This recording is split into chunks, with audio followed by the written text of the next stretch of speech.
Order. Order. And that concludes... Order. That concludes question for oral answer. I call on government... Order. Order. I call on government order of the day number 1.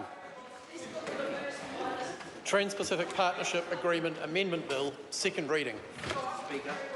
The Honourable Chris Finlayson. Mr Speaker, I move that the Trans-Pacific Partnership Agreement Amendment Bill be now read a second time.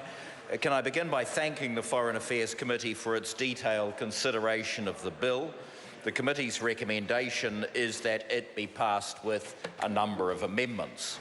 Although most of New Zealand's TPP obligations can be met by New Zealand's existing domestic legal and policy regime, some changes are required to ensure that we comply with our obligations.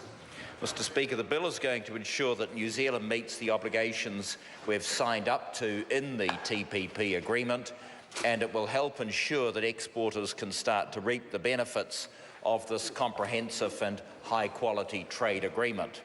I want to speak about the Select Committee's important work on this bill and the changes that the committee has recommended, but first let me briefly remind the House why New Zealand signed up to this agreement. Mr Speaker, the government recognises that trade is critical to our continued growth and prosperity. For this reason, successive governments have sought to negotiate free trade agreements to help level the playing field for New Zealand firms selling abroad and thereby boost exports. We know that this both directly and indirectly benefits all New Zealanders. This is our biggest trade deal to date and is going to lift exports by removing barriers to trade for many exporters of New Zealand goods and services to customers in TPP countries.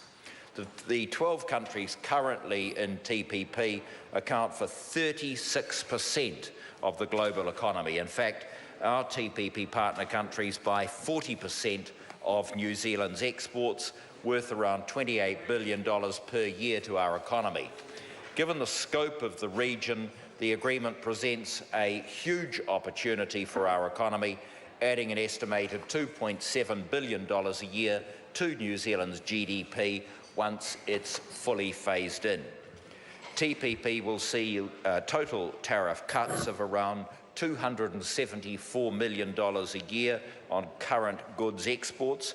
Over 50% of this removal of tariffs will take effect as soon as TPP comes into force, with the exception of some dairy products into some markets and a significantly reduced tariff on beef in Japan.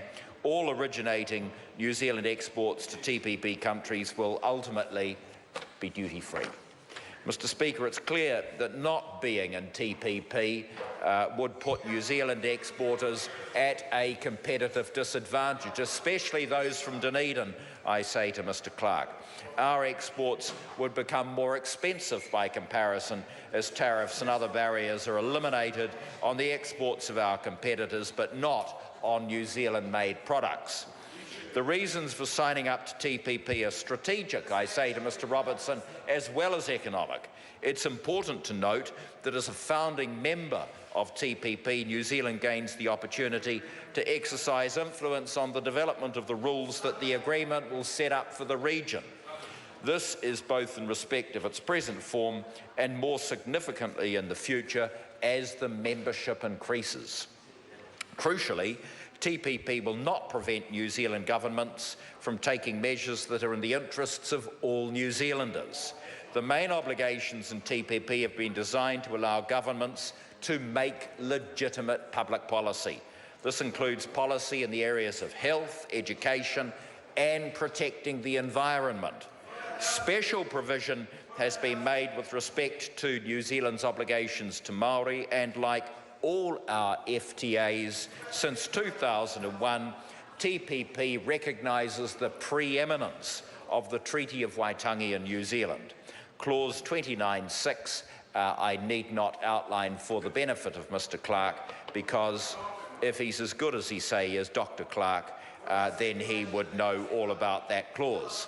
This means future governments are not limited in measures to support Māori. Further to this, these measures are not subject to the dispute settlement provisions in the TPP, as stated in clause 29.6, that, quote, the parties agree that the interpretation of the Treaty of Waitangi, including as to the nature of the rights and obligations arising under it, shall not be subject to the dispute settlement provisions of this agreement.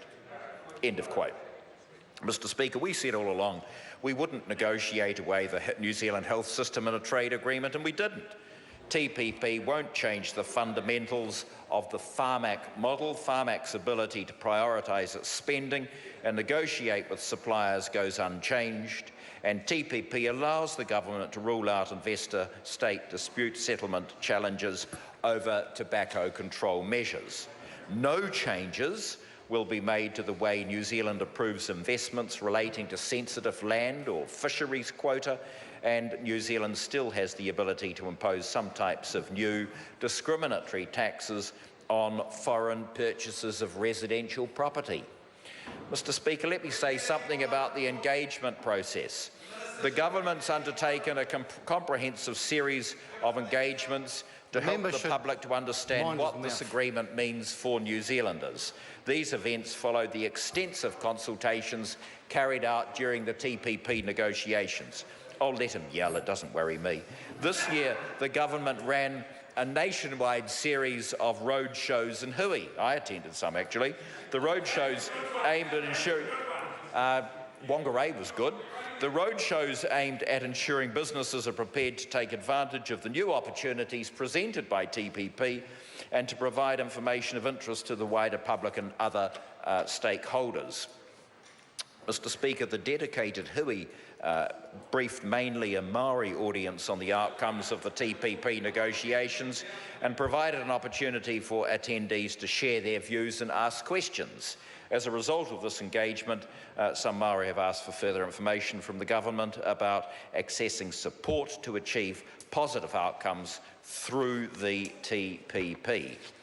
Mr. Speaker, this part of the economy has long been export-focused, with trade predating the 1830s, as Māori provided food, water and firewood to whaling ships in exchange for goods such as iron tools and muskets. Today, the Māori economy comprises around 5.6% of New Zealand's total GDP and has an asset base worth over $42 billion, contributed to greatly by many of the outstanding settlements that have been achieved in recent years.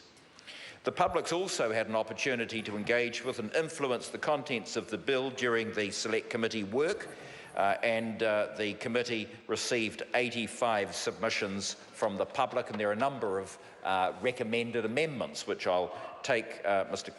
Clark, we must be accurate, Dr. Clark through.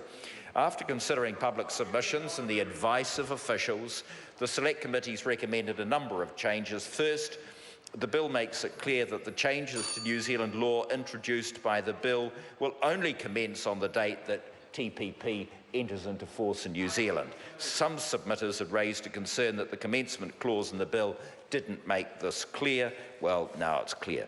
The intellectual property provisions of the bill attracted particular attention from some submitters, especially with respect to the change of the copyright term from 50 to 70 years.